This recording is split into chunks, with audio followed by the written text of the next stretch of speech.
दोस्तों नमस्कार, बेधड़क खबर देख रहे हैं आप। मैं हूं आपके साथ विमलेश शुक्ल।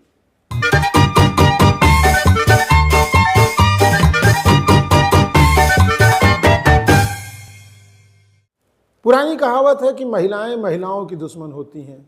आप अक्सर सास बहू के झगड़े देखते हैं। ठीक वही रवैया बड़े कॉलेज स्कूलों में है, जहां सीनियर छात्र जूनियर छात्रों की रैगिंग करते हैं। हालांकि इस परंपरा को रोकने के लिए सरकार ने कई कठोर कदम उठाए, कई कठोर कानून बनाए और यहाँ तक कि शिक्षण संस्थाओं में भी रैगिंग रोकने के लिए अलग अलग कमेटियाँ बनाई गईं। लेकिन इन सब के बावजूद इन कमेटियों का कोई असर नहीं है और हर कॉलेज स्कूल में रैगिंग होती ही होती है। और इस रैगिंग के चलते हर साल दर्जनों बच्चे असमय काल के गाल में समा जाते हैं। इसी तरह की एक और घटना हमारे सामने आई है गुजरात के पाटन जिले से, जहाँ के मेडिकल कॉलेज में MBBS फर्स्ट ईयर के एक छात्र के साथ रैगिंग की गई। छात्रावास में 1 साल सीनियर छात्रों ने रैगिंग की और सजा के रूप में उसे 3 घंटे तक खड़े रहने को कहा।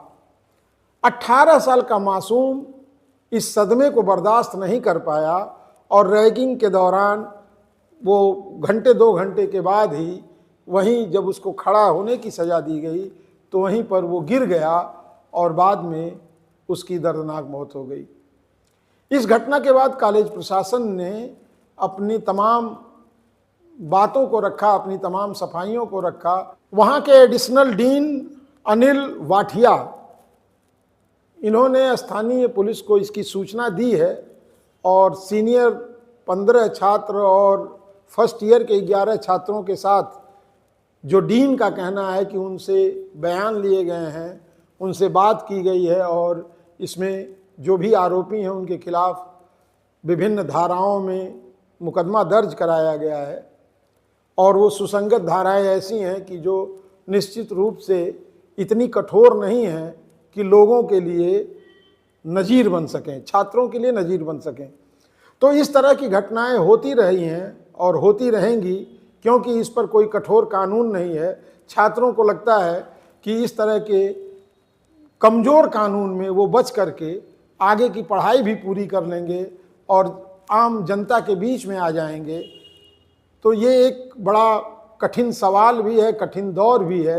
रैगिंग का जब कोई मतलब नहीं रह गया है, ये केवल एक अपनी अहंकार की पुष्टि का कारण बनता रहता है। हमेशा इसमें सीनियर छात्रों का अहंकार सामने आता है और ये अपने जूनियर छात्रों के साथ तरह तरह की बदसलूकियाँ करते हैं। इस तरह की घटनाएं आम रही हैं। इसके पहले तो और भी बुरे दौर से छात्रों को गुजरना पड़ा, जहां सर मुड़वा दिया जाता था, नंगा कर दिया जाता था या मुंह में कालिक पोत दिया जाता था। तो ये तमाम गंभीर घटनाएं तो कम हो गई हैं, लेकिन समय के साथ बच्चों के अंदर भी वो सहनशीलता नहीं रही। अब लोग मजाक नहीं बर्दाश्त कर पाते हैं। तो ऐसे में इस तरह की अचानक होने वाली घटनाएं निश्चित रूप से मानवीय मूल्यों का ह्रास दिखाती हैं और इस तरह से घटनाओं से बचने के लिए भी कोई ठोस उपाय होना चाहिए।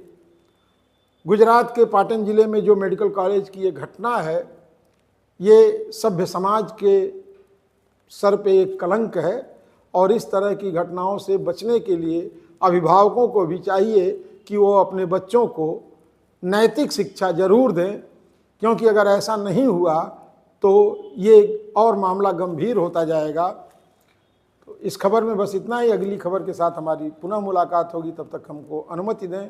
नमस्कार।